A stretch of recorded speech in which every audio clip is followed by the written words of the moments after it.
12,000 বছর, তারপরেও 2,000 বছর, 14,000 বছর ধ্যান করলেন। মা সরস্বতী বিদ্যার দেবী, তিনি ভগবানের হাতের মুরলী হয়ে জন্মালেন। সাধনা যারা যারা করেছে তারা তারা পেয়েছে। কষ্ট ছিল।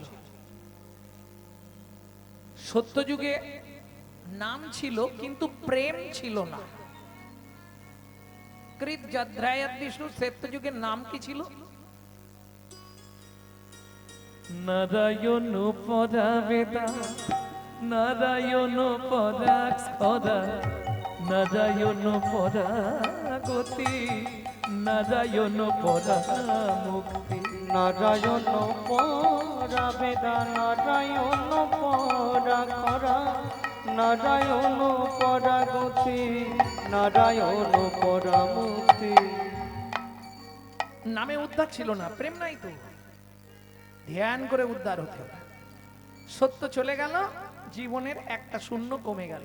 কেন শূন্য কমলো? ভগবান কখনো যোনি সম্ভবা নয়।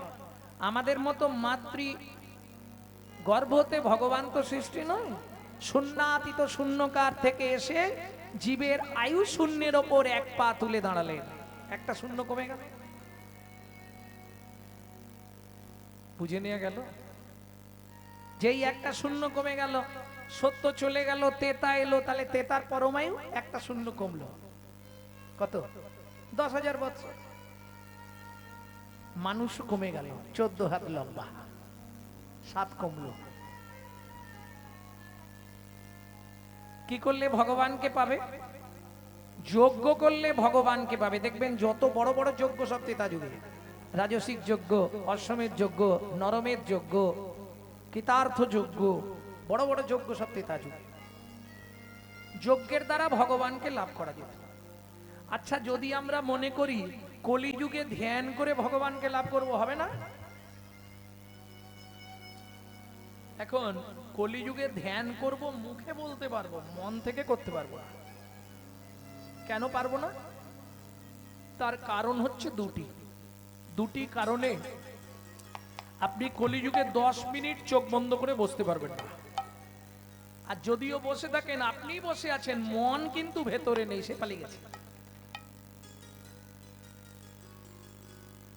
আপনি চোখ বন্ধ করে বসেছেন, মন কিন্তু বেরিয়ে চলে গেছে, সে থাকবে না।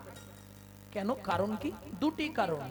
চিত্ত চঞ্চল দেহ দুর্বল, চিত্ত চঞ্চল দেহ দুর্বল, ও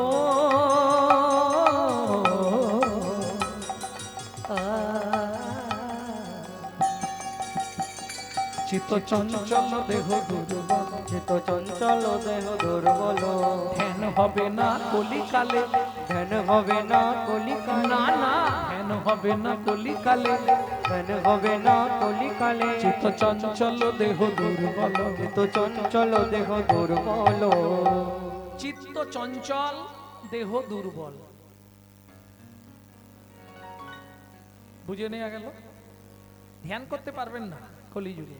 5 মিনিট বসে থাকলে চোখ বন্ধ, কিন্তু মন চলে গেছে অন্য জায়গায়, কি থাকতে পারবেন না। এটা হচ্ছে কলির প্রভাব। ভক্তমন্ডলী, ভক্তিমতী মায়েরা, তাহলে যদি যজ্ঞটা করা হয় কলিযুগে, যজ্ঞ করলে তো হবে। যার পয়সা আছে সে তো যজ্ঞ করতেই পারবে। কি ঘিয়ের দাম যতই হোক, কাঠের দাম যতই হোক, ব্রাহ্মণ যত টাকা চাক, ইচ্ছা করলেই তো যজ্ঞ করব, বললে পারবে না। কেন? এই কিরকম জানেন? একটা কথা বলি, মেয়ের বিয়ে দেব যেদিন ঠিক করলাম, সবার প্রথম গেলাম পণ্ডিতের বাড়ি। পণ্ডিত মশাই, আমার ডেটটা ভালো দেখে দেখে দিন। একদম বাৎসরের মধ্যে সেরা ডেট যেটা, সেই ডেটে আমার মেয়ের বিয়ে। সবাই বলেছে ভালো দিন দেখে বিয়ে দিলে মেয়ে নাকি খুব সুখী হবে।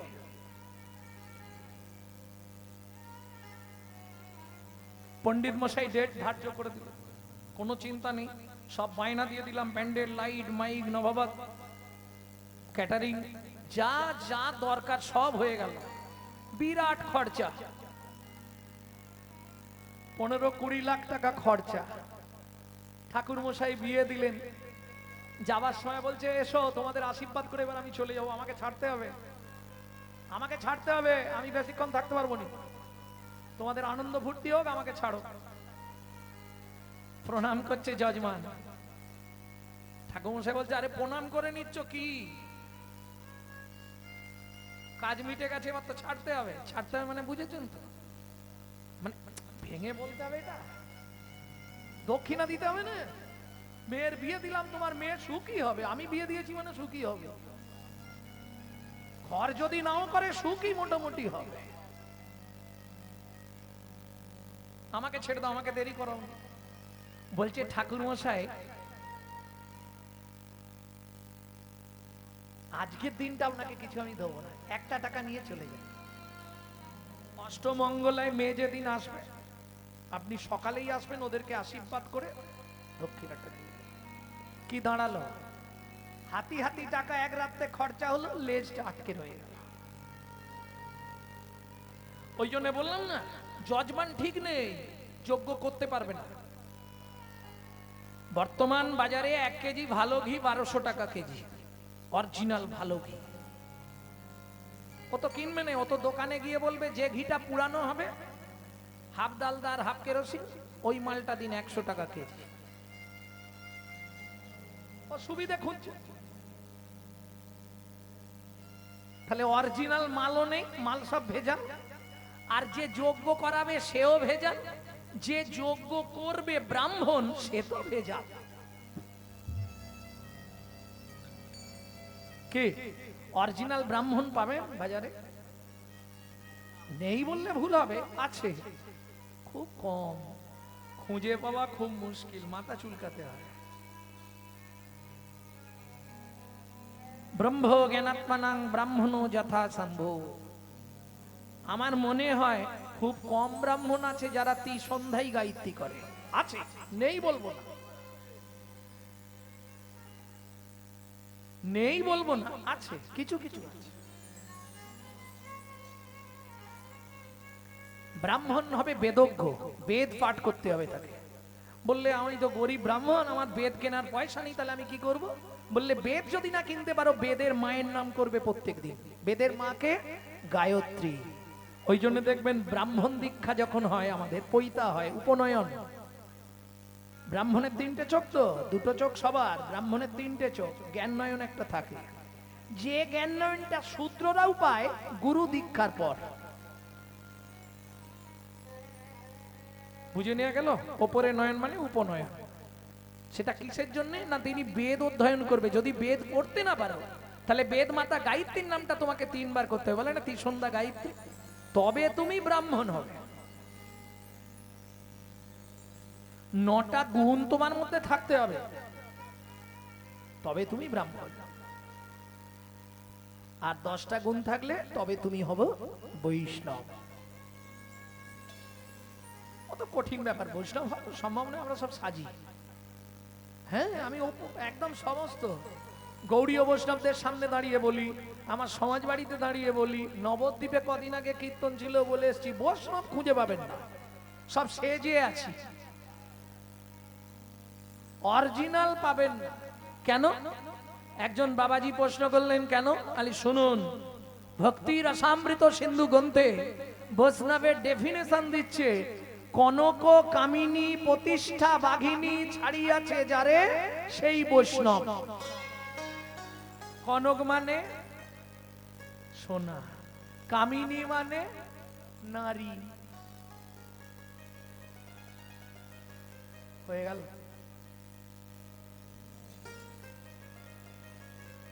খুঁজে পাওয়া মুশকিল। বৈষ্ণব হইতে মোর মনে ছিল 7, 3 শ্লোক পড়েই পড়ে গেলাম। মহাপ্রভু সনাতন শিক্ষায় যে 8টা শ্লোক, বৈষ্ণব হতে গেলে তাকে কি করতে হবে, ওই প্রথম শ্লোকেই সব বাদ পড়ে যাবে। তৃণোদপি শুনিছে না তারারিব সহিষ্ণু না অমানেন মানদেন কীর্তনীয় সদাহরি। কিছু বুঝলে? বাংলা বলবো, ঘাসের থেকে নিচু হয়ে সদালহ নাম, সদালহ নাম, আপনি নিরভিমানী অন্যে দিও মান, পুণ্যে দিও মান। আর এখনকার মানুষের লেজে পা দেয়া দায়। যদি একটু গান্ধীজি বেশি থাকে, বাপরে গরম দেখলে মাথা খারাপ। কি এই 5টা অহংকারের জন্য মানুষের শেষ। ভালো করে শুনে নিন, 5টা অহংকার যদি আপনার মধ্যে বাসা বেঁধে যায়, একদিন নয় সারা জীবন হরিনাম শুনুন আর হরিনাম করুন আর হরি হরি করে পায়ে শুয়ে পড়ুন, আপনি জীবনেও উদ্ধার হতে পারবেন না। 5টা অহংকার কি কি, যেটা আসবেই আমাদের মধ্যে। প্রথম অহংকারটা হয়তো সবার হবে না, জাত্র অভিমান, জাতির অহংকার। আমার হবে না? কোন বাড়ির ছেলে জানেন তো? আমার নাম জানেন তো? গৌরাঙ্গ সুন্দর চক্রবর্তী, মানে বুঝতে পারছেন কোন বাড়ি? বাবা, বয়ের পাশে 2.5 মণ, যারে কয় ব্রাহ্মণ। এই যদি আমার মনোভাব হয় আমি ব্রাহ্মণ বাড়ির ছেলে, এই মুচির ছেলের সঙ্গে হরিনাম করব, এই চটে বসে হরিনাম শুনবো, আমি একজন পয়সাওয়ালা মানুষ, আমি এই সবার সঙ্গে ঠিক মানাচ্ছে,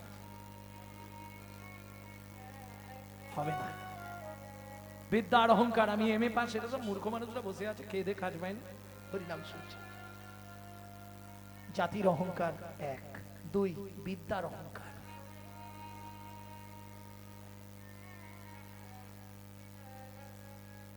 জাতিবিদ্যা। এবার আসছে মহত্বের অহংকার, ওই আমার গাড়ি বাড়ি টাকা আছে।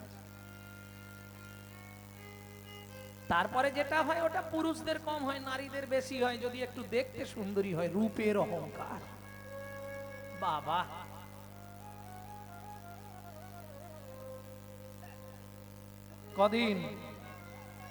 কদিন থাকবে?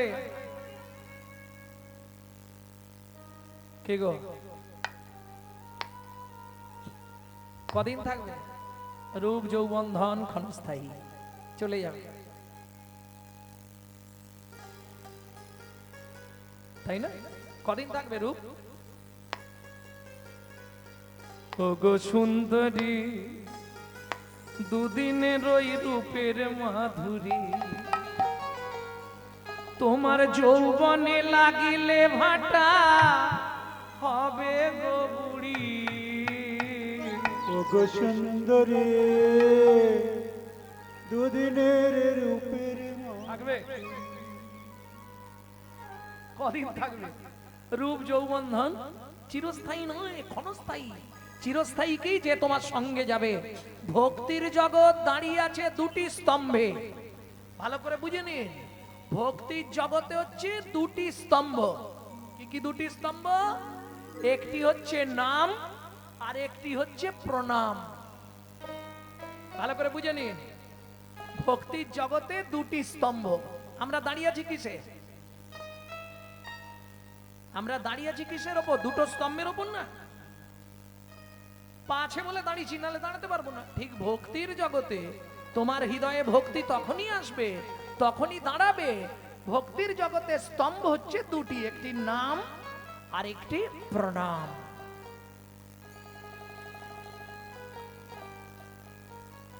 আমার কথাগুলো বোঝা যাচ্ছে?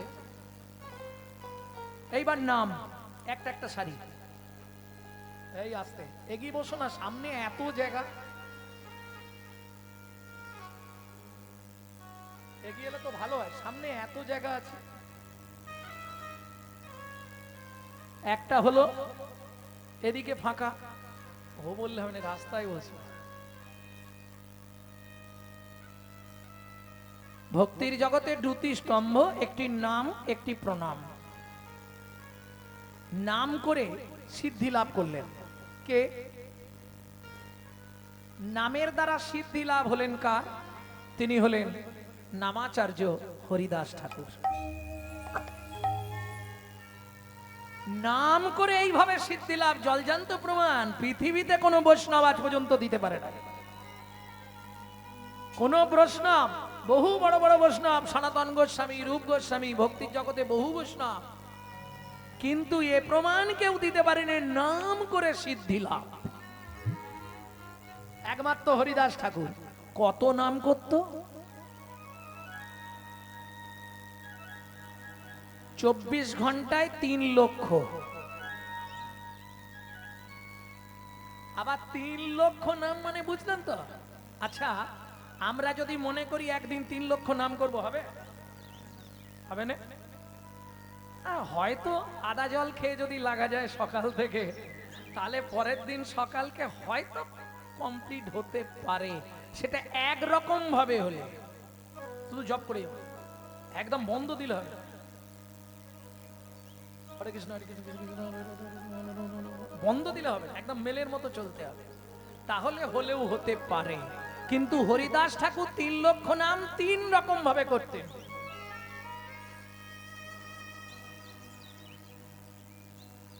এক লক্ষ করতেন কিভাবে? উপাঙ্গ জপ, উচ্চ ঈশ্বরে। এই যে যারা দীক্ষা শিক্ষা নিয়েছেন তাদের জানা দরকার, জপ কিন্তু 3 রকমের। ও বাবা, জপ আবার 3 রকম? হ্যাঁ, একটা উপাঙ্গ জপ যেটা উচ্চ ঈশ্বরে, হরে কৃষ্ণ নাম মহামন্ত্র। তবে সব মন্ত্র উচ্চ ঈশ্বরে করার বিধি নাই, একমাত্র কৃষ্ণ নাম মহামন্ত্র আপনি উচ্চ ঈশ্বরেও করতে পারেন। 2 নম্বর বাচিক জপ। বাচিক জপ কাকে বলে?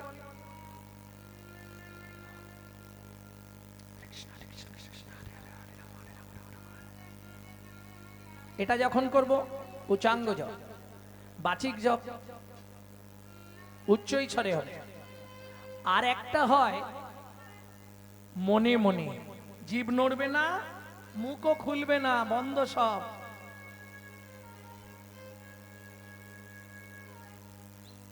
ভেতরে নাম চলছে, এটা হচ্ছে মানসিক জপ, বড় কঠিন, পারা খুব মুশকিল। আচ্ছা, হরিদাস ঠাকুর নামের দ্বারা সিদ্ধি লাভ করেছে, এটা আপনি বলছেন কি করে? প্রমাণ তো দিতে হবে। গম্ভীরায় যখন মহাপ্রভু ছিলেন, সিদ্ধ বকুলে হরিদাস ঠাকুরকে দেখতে গেলেন।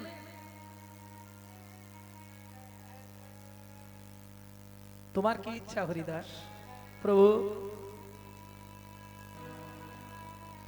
নয়নে হেরিব তোমার চাঁদ বদন,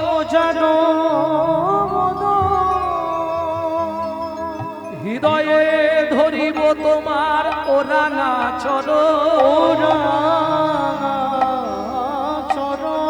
শ্রীকৃষ্ণ চৈতন্য নামে বলতে বলতে যেন হয় গো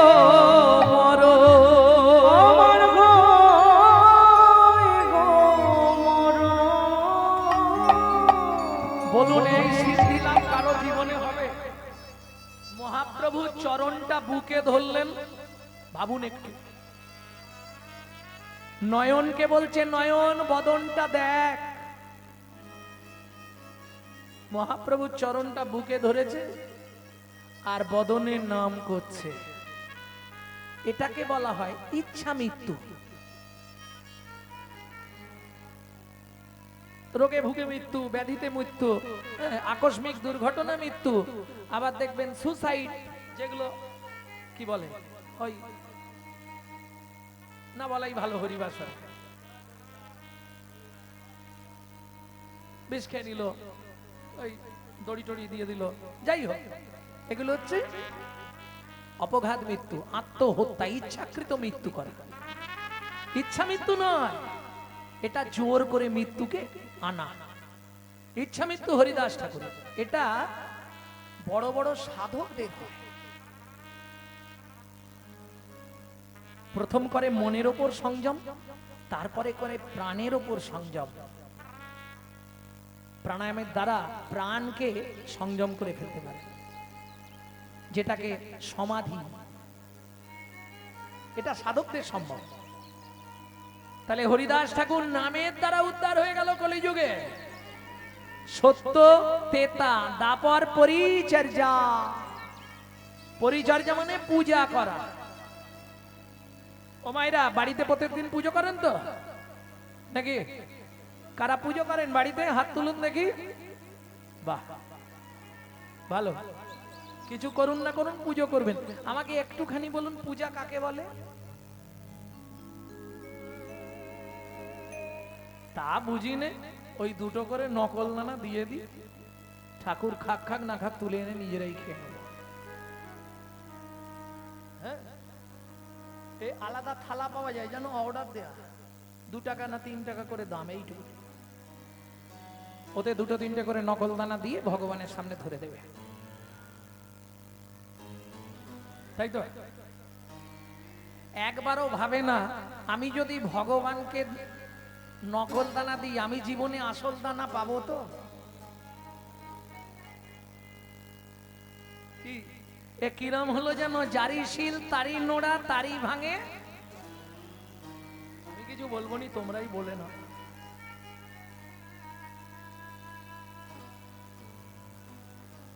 তাই না? আমারই চাওয়া তাই তোমারই দেওয়া, দুদিনের তরে এসে বেরিয়ে যাওয়া।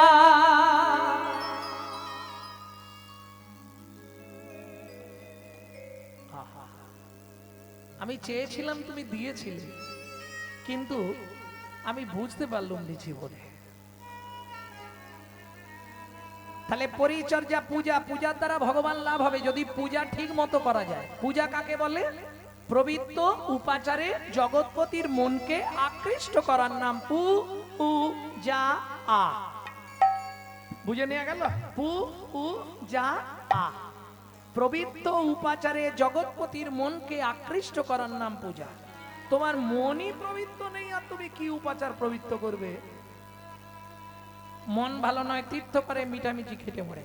তাহলে ভক্তির জগতে দুটো স্তম্ভ, একটা নাম আর একটা কি বলেছিলাম ভুলে গেছি, প্রণাম। নাম করে উদ্ধার হলেন হরিদাস ঠাকুর। আচ্ছা বলুন, প্রণাম করে উদ্ধার হলো কে? আমরা তো এখন প্রণাম করা ভুলে গেছি। কি বর্তমান কলিকাল, গুরু এলে নোয়ায় না মাথা, পাছে তেড়ি ঘেঁটে যায়, পাছে তেরি ঘেটে যায়। ভাইরে শ্বশুর আর শাশুড়ি এলে পড়ে থাকে তাদের পায়ে, পড়ে থাকে তাদের পা। গুরু এলে মাথা নোয়া মেলে, শ্বশুর শাশুড়ি এলে সবসময় গড় করে। এই হলো জগৎ, তাই না?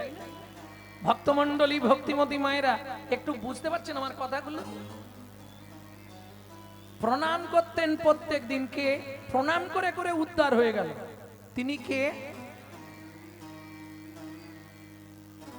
জানেন? কে? তিনি হলেন রঘুনাথ দাস গোস্বামী। ওই যে 6 জন মাস্টারমশাই, তাতে রঘুনাথ দাসের নাম আছে। জয়রূপ শ্রী সনাতন ভট্ট রঘুনাথ, শ্রীজীব গোপাল ভট্ট, একদম শেষে দাস রঘুনাথ। রঘুনাথ দাস হিরণ্য গোবর্ধন দাসের একমাত্র পুত্র, বংশের একটাই ছেলে। সর্বস্ব ত্যাগ করে বৃন্দাবনে কি ভজন নেবে? শুধু যারা হরিনাম করছে, যারা ভজন সাধন করছে, শুধু বৈষ্ণবদের প্রণাম করবে। প্রত্যেক দিন 2000 করে বৈষ্ণবকে প্রণাম করতেন সাষ্টাঙ্গ।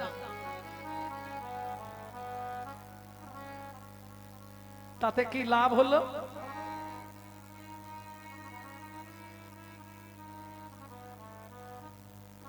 লাভটা কি হলো? প্রত্যেক দিন 2000 বৈষ্ণবকে প্রণাম করছে, এমনি করে চলতে রইল 12টা বছর।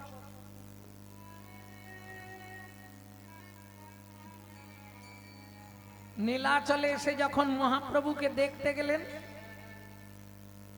মহাপ্রভুর চোখে জল। প্রভু তুমি কাঁদছো কেন? রঘুনাথ, আমার জন্যও এনেছিস কি? আজ এতদিন ধরে যা সঞ্চয় করেছিস আমাকে তার কিঞ্চিত দে। কি বলছো প্রভু? আমার কাছে তো কিছুই নেই। সিদ্ধি লাভ হয়ে গেল রঘুনাথ দাস গোস্বামীর, শুধু বৈষ্ণব চরণে প্রণাম করে করে। নিতাই গৌর হরি বল। প্রেম সে বলো চৈতন্য মহাপ্রভু কি। এইবার চলুন, লীলাটা তো অনেক বড়, দেরি করা যাবে না, রাত্রি হয়ে যাবে। এক মুখে কি কহব গোরা চাঁদের লীলা, হামাগুড়ি দিয়া রঙ্গে চলে শশীর বালা। চলে ও মায়েরা, শশীর বালা। বাচ্চা যখন হামাগুড়ি দেয় দেখতে সুন্দর লাগে না? তার চেয়ে সুন্দর লাগে যদি রস টপে। রস টপে মানে বোঝেন তো? নাগরীরে চেয়ে দেখ লালে মুখ ঝড় ঝড়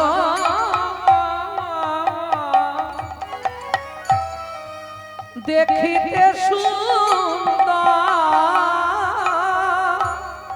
লালে মুখ ঝড় ঝড়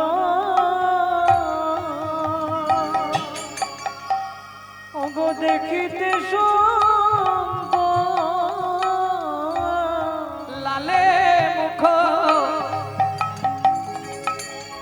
আমার গোরা, আমার আমার আমার গোরা, লালে মুখ লালে মুখ লালে মুখ। ও মায়েরা, এটা মায়েরা বলতে পারবে কি কারণে বাচ্চাদের লাল পড়ে। জয় রাধে, বলতে পারবে না? সন্তান গর্ভে থাকাকালীন মা যদি আশা পূরণ করে খাদ্য খাবার না খায়, কিছু খাবার আশা রয়ে যায়, বাচ্চা ভূমিষ্ঠ হয়ে যায়, ও বাচ্চা বাবা শেষ পর্যন্ত ও যতই বড় হয়ে যাক ওর পড়তেই থাকবে। ও যার ঘরে আছে সে বোঝে বালিশ ভিজে যায় প্রত্যেক দিন, ও পড়বেই লাল, বন্ধ করতে পারবেন না, কোনো ওষুধ খাইয়ে বন্ধ হবে। গোড়ায় গলদ হয়ে গেছে না, ওই জন্য ফলে পোকা লেগে গেছে। গোড়ায় গলদ হলেই ফলে পোকা লাগে। লালে মুখ ঝড় ঝড় অনাগরি দেখিতে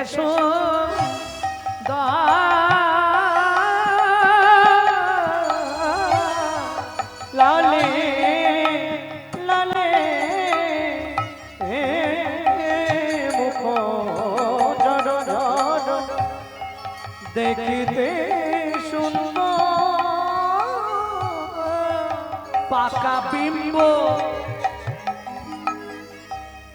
ফল যিনি সুড়ঙ্গ অধর, পাকা বিম্ব ফল যিনি সুরঙ্গ অধর। পাকা বিম্ব। ও মায়েরা, বিম্ব ফল চেনেন?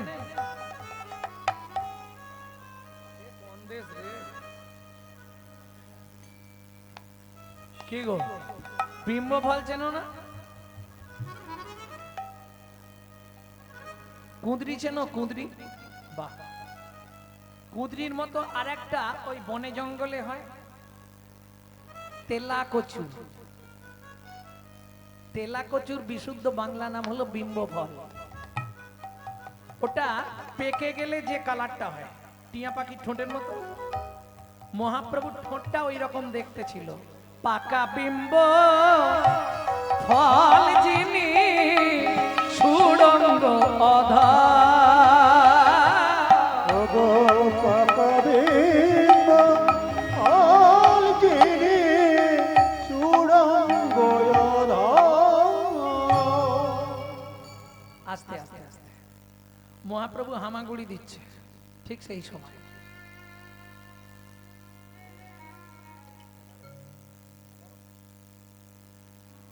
সেই সময় দস্যু মেষমালি ওই পথ দিয়ে ফিরছে। এখন সর্বাঙ্গে মহাপ্রভু ছোটবেলায় কিছু পড়তো না, আর বাচ্চাদের খুব ছোট অবস্থায় তো মায়েরা কিছু পড়ায় না, সাধারণত ওই খাই দাই গা হাত মুচিয়ে ছেড়ে দিল, ও এবার হামাগুড়ি দিচ্ছে, খেলছে।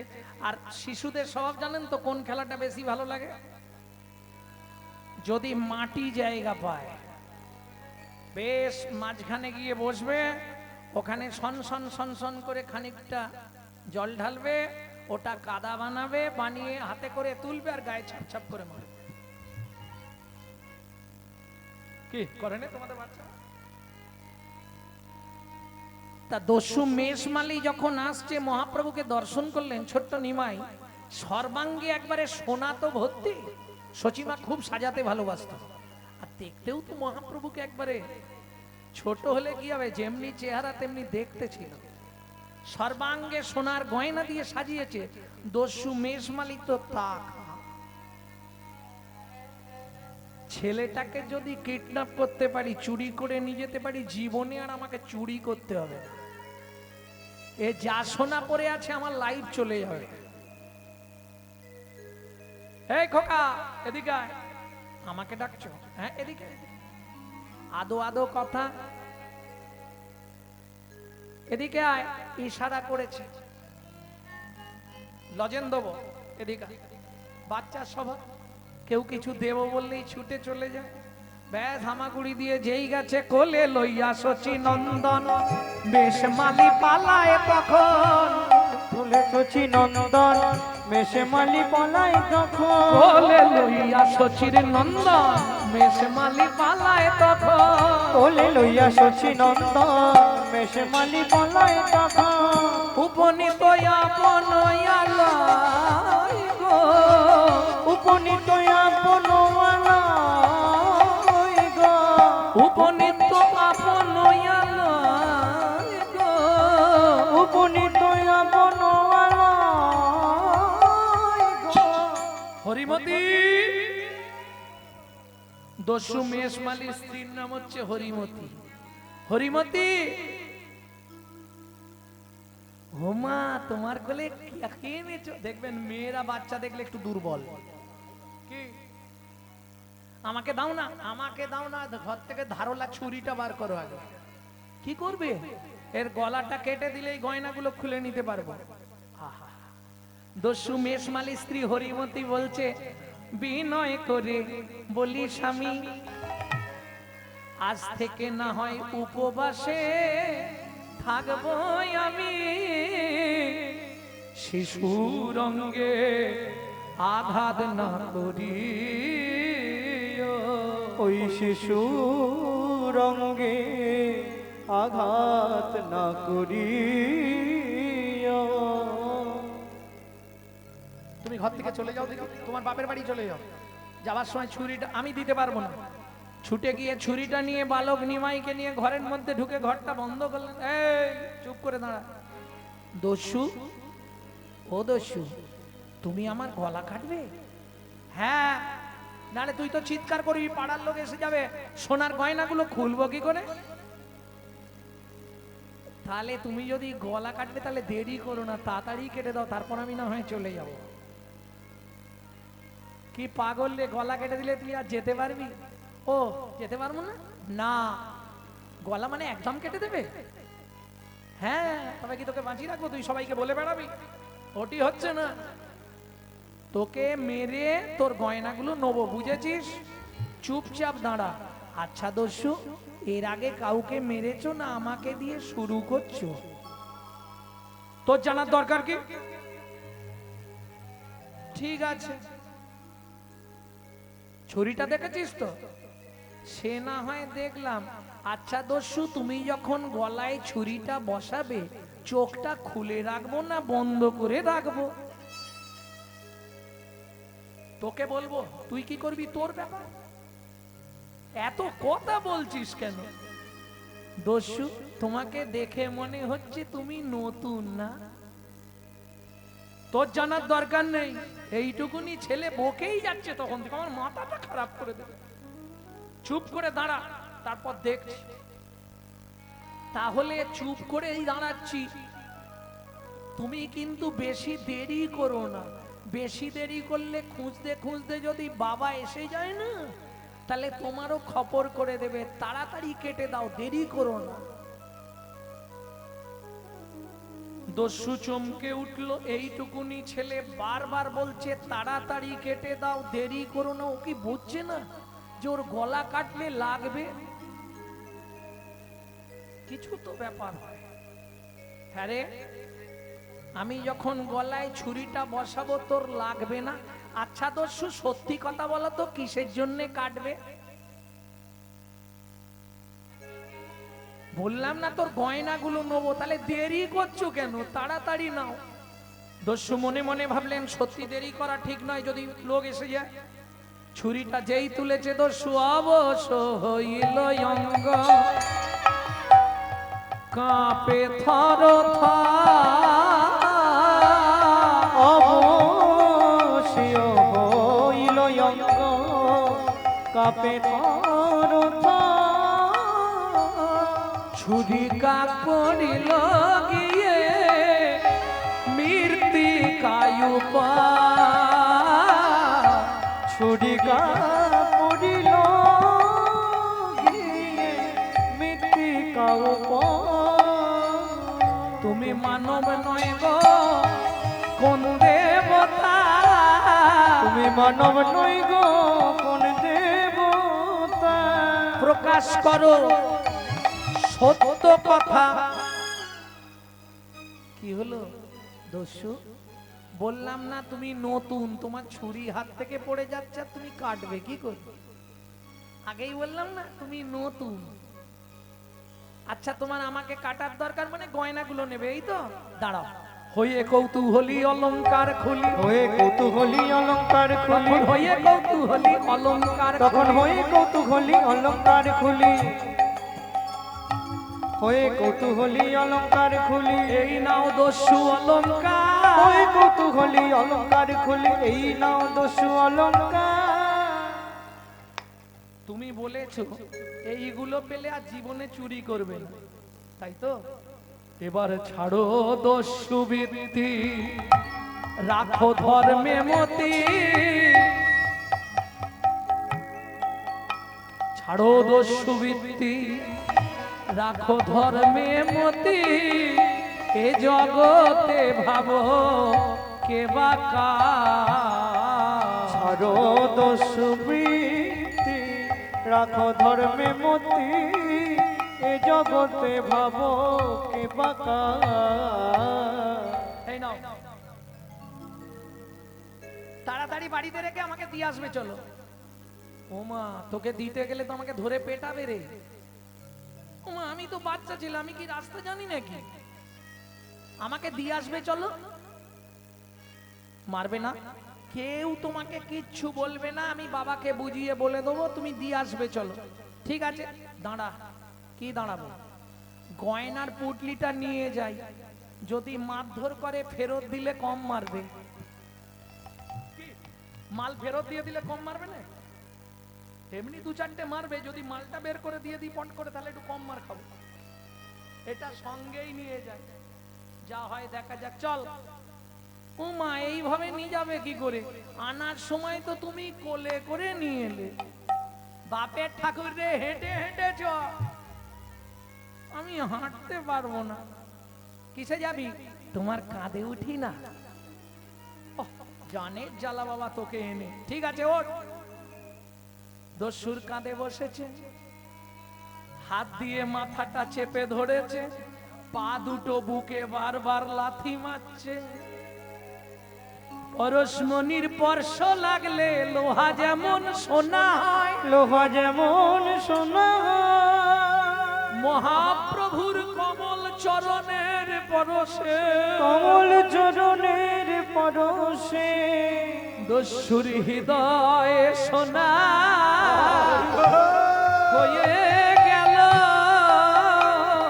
দস্যুর হৃদয় সোনা হয়ে গেল, হৃদয় সোনা হয়ে গেল, দস্যুর হৃদয় সোনা হয়ে গেল। দস্যু চরণ দুটি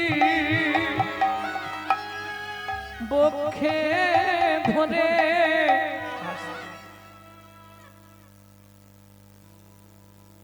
এখনো কতটা এসে গেছি, ওই সামনেটায় নাবি দিলেই হয়ে যাবে।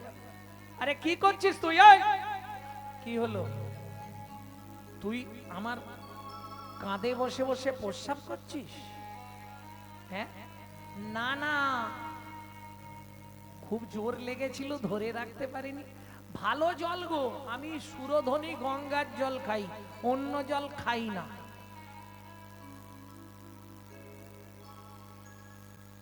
কি করলো? কৃপা হয়ে গেল, সর্বাঙ্গটা ধুইয়ে দিল, চরণটা বুকে দিয়ে দিল।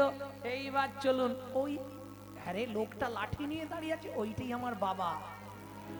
তুমি কিছু বলবে না, তুমি শুধু নাবি দেবে, যা বলার আমি বলে দেবো। ঠিক আছে চল।